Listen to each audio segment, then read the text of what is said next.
Good morning friends. Welcome to Chandu Keerthana vlogs. ఈరోజు మన video ఏంటి అంటే సేమియా పాయసాన్ని ఎలా పర్ఫెక్ట్ టెక్స్చర్తో అలాగే టేస్టీగా చిక్కబడకుండా ప్రిపేర్ చేసుకోవాలో నేనైతే చూపించబోతున్నాను. ముందుగా ఈ వీడియోని లాస్ట్ వరకు స్కిప్ చేయకుండా చూడండి. నచ్చితే ఒక లైక్ ఇచ్చి మీ ఫ్రెండ్స్ అండ్ ఫ్యామిలీతో షేర్ చేయండి. అలాగే సబ్స్క్రైబ్ చేయండి.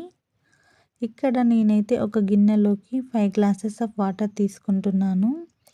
మనం ఏ గ్లాస్తో అయితే సేమియా తీసుకుంటామో ఆ గ్లాస్తో డబుల్ క్వాంటిటీలో వాటర్ అయితే తీసుకోవాలి. ఇప్పుడు ఈ వాటర్ని హీట్ అయితే చేసుకుందాం. మనకి వాటర్ హీట్ అయ్యేలోపు మనం సేమియా అయితే ఫ్రై చేసుకుందాం. స్టవ్ పైన ఒక గిన్నె పెట్టుకొని దానిలోకి 2 నుంచి 3 టేబుల్ స్పూన్ల ఆయిల్ ఆర్ ఘీ అయితే తీసుకోండి. ఆయిల్ హీట్ అయ్యాక ఇప్పుడు దానిలోకి 2 గ్లాసెస్ ఆఫ్ సేమియా అయితే తీసుకుంటున్నాను. మనం ఈ సేమియాని ఎంత బాగా ఫ్రై చేస్తే అంత బాగా సేమియా పాయసం అయితే వస్తుంది. ఇలా ఫ్రై చేసి తీసుకోవడం ద్వారా మనకి సేమియా అనేది చిక్కబడకుండా ఉంటుంది. మనం సేమియాని ఫ్రై చేయకుండా తీసుకుంటే ఉడికించేటప్పుడు సేమియా ముద్దగా అయిపోయి మెత్తగా మారిపోతూ ఉంటుంది. దీనిని లో టు మీడియం ఫ్లేమ్లో 3 to 4 మినిట్స్ అయితే అడ్జస్ట్ చేసుకుంటూ కలుపుతూ ఫ్రై చేసుకోవాలి.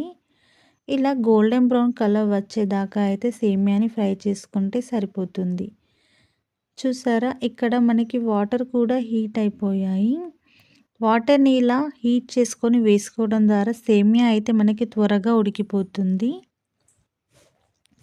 ఇప్పుడు మనం పక్కన ఫ్రై చేస్తున్న సేమియాలోకి వాటర్ అయితే కొద్ది కొద్దిగా యాడ్ చేస్తూ కలుపుకోవాలి.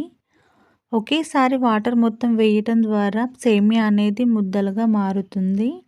అలా మారకుండా ఉండడానికి సేమియాని ఇలా కలుపుతూ వాటర్ అయితే వేసుకోవాలి. మనకి ఇంట్లో ఏ అకేషన్ ఉన్నా సేమియా పాయసం అయితే తప్పనిసరిగా ఉంటుంది.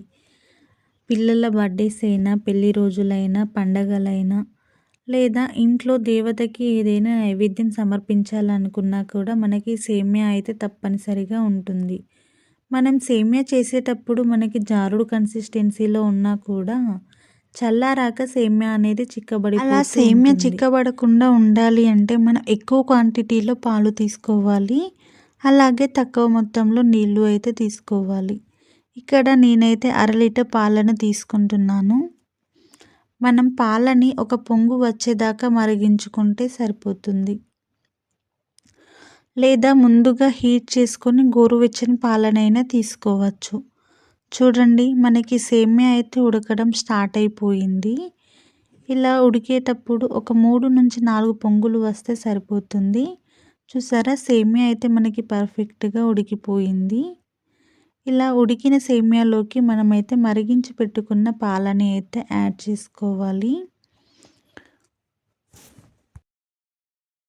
సేమియా పాయసం అంటే ఎవరికి ఇష్టం ఉండదు చెప్పండి.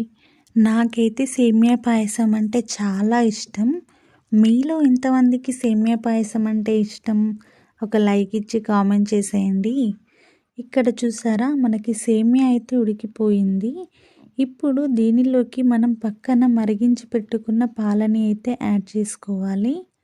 మనం మొత్తం పాలని ఒకేసారి యాడ్ చేసుకోవచ్చు. లేదా ఇప్పుడు సగం పాలని యాడ్ చేసుకొని చక్కెర వేశాక సగం పాలని యాడ్ చేసుకోవచ్చు. ఇప్పుడు ఈ సేమియాని పాలలో సుమారు 7 నుంచి 8 నిమిషాల పాటు లో ఫ్లేమ్లో పెట్టుకొని ఉడికించుకోవాలి. మనకి సేమియా ఉడికింది అంటే చాలు చక్కెర వేసుకోవాలి. నేను 2 గ్లాసుల సేమియాకు గాను 1.5 గ్లాసుల చక్కెర అయితే వేసుకున్నాను. ఒకవేళ మీరు తీపి ఎక్కువగా తినేవారు అయితే చక్కెర ఎక్కువగా వేసుకోండి. ఇప్పుడు మనం దీనిలో యాలకుల పొడి, అలాగే బాదం, కిస్మిస్, జీడిపప్పును అయితే వేసుకోవాలి. మనకి యాలకుల పొడి వేయగానే ఇంట్లో మొత్తం సువాసనతో గుమగుమలాడుతూ ఉంటుంది. ఆ స్మెల్కే నోరు ఊరిపోతుంది కదా.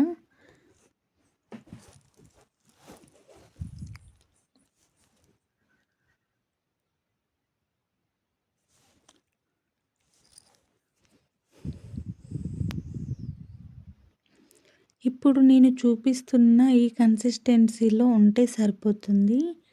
చూడండి ఈ కన్సిస్టెన్సీలో ఉన్నప్పుడు మీరైతే స్టవ్ ఆఫ్ చేసుకోండి.